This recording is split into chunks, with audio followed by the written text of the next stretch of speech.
Hey, for 20 bucks, anyone can get a domain name. And for 20 bucks, a bunch of jokesters got georgewbush.org. Now, the top honchos of the Republican Party at the state committees and at the national level send their most confidential missives on georgewbush.com. If someone makes a mistake at all, either a dumb secretary who wants to make sure that she gets it wrong, all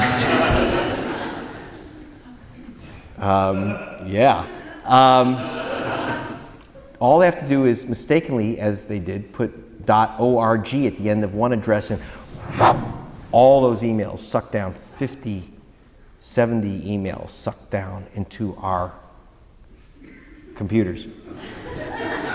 Now, BBC, we can't just look at, if it's, love letters or anything like that, or even their campaign strategy. That we can't look at. But we can look at evidence of wrongdoing or criminality. But we didn't know what we were getting, because what we were getting was this.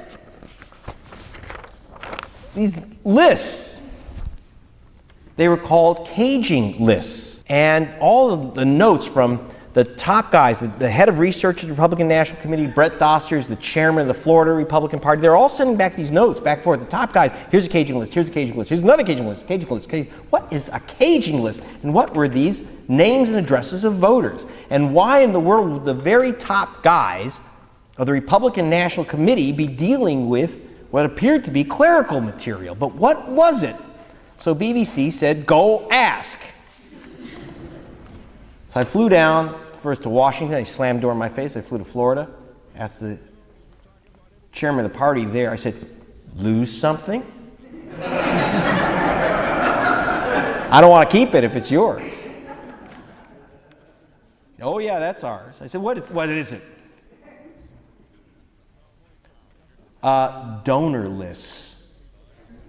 Okay. One sheet was nothing but names from the Jacksonville State Street Rescue Mission for the Homeless. Get a lot of Bush Cheney donations there, eh? $800 plate dinners, okay. Try again. Try again. They tried many times. We plotted the names, did a demographic review of the names. Almost every single name was out of a black majority precinct. These were challenge lists. Every expert told us these were challenge lists, and of black voters. Not all, but I should say that they had targeted, by the way, some nursing home areas of Miami where they were targeting Jewish majority precincts because they were going after the kind of elderly of Zion, right? But why didn't they fess up? In fact, once we got it and said, this is a challenge list, come on. They said, oh, you wouldn't want illegal voters to vote? I said, no. But why didn't they confess that they were looking for illegal, or what they called suspect voters? The answer is, it's a crime, okay? You cannot, under federal law, the Voting Rights Act of 1965, target for challenge groups of voters where race or religion is a factor in the targeting. It's a crime. It's a felony crime, okay? That's part of the game, okay? Now, if you're wondering after we busted them if anyone read Jeb His Rights, I should say that I actually was invited to testify before the U.S. Civil Rights Commission. Now, as a journalist, I would never give up my internal material, but my stuff that's already public, I'll, present it. And they voted, believe it or not, the U.S. Civil Rights Commission voted to open a criminal investigation. A criminal investigation, because we had Florida papers of the Jeb Bush administration. Now, the U.S. Civil Rights Commission has no investigative team. It must turn over its requests for criminal investigation to the U.S. Justice Department. Okay. And So far, they haven't read Jeb Is Rights. However, the president did not ignore the request for criminal investigation of his brother, because he simply removed every member of the Civil Rights Commission who voted to investigate. Now, but who else was on this list? Who were they challenging? I mean, look, if these are illegal voters, stinky or not, racially biased or not, they shouldn't vote. Let me read you these. And by the way, these were not felons.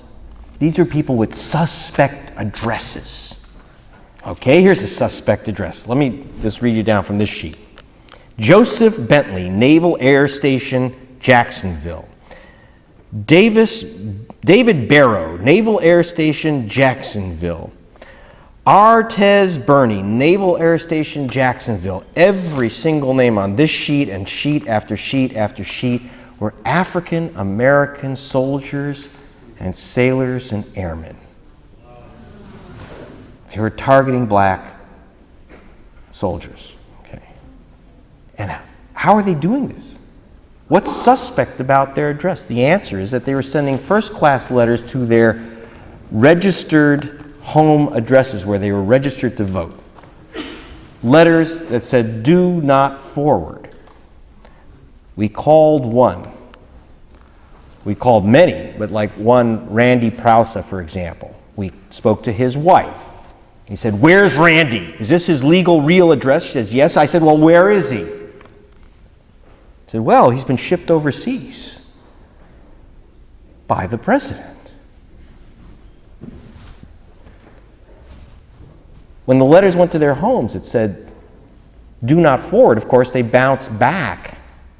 The Republican National Committee then compiled these addresses and created county-by-county challenges saying, here is return undeliverable letters. These addresses are suspect, to eliminate their vote. And what's brilliant about this activity, or more directly, what's brilliant about this crime, is that when Randy Prousa sends in his absentee ballot from Baghdad or Germany or wherever, which is not illegal,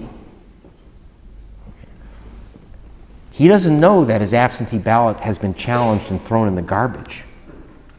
And when the voters showed up to vote, they were given, if they showed up to vote, they were given provisional ballots because they're under challenge.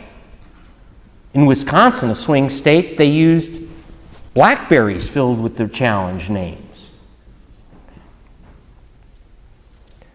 This was the great unreported story, one of the great unreported stories of 2004, that literally hundreds of thousands of voters of color were challenged by the Republican Party en masse in swing states. They were shoved to the provisional ballot. But there was a problem. Depends what party you're in, but from the problem for the Congressional Black Caucus when they signed off on the Help America Vote Act. Because what they had won was the absolute right under the law to a ballot.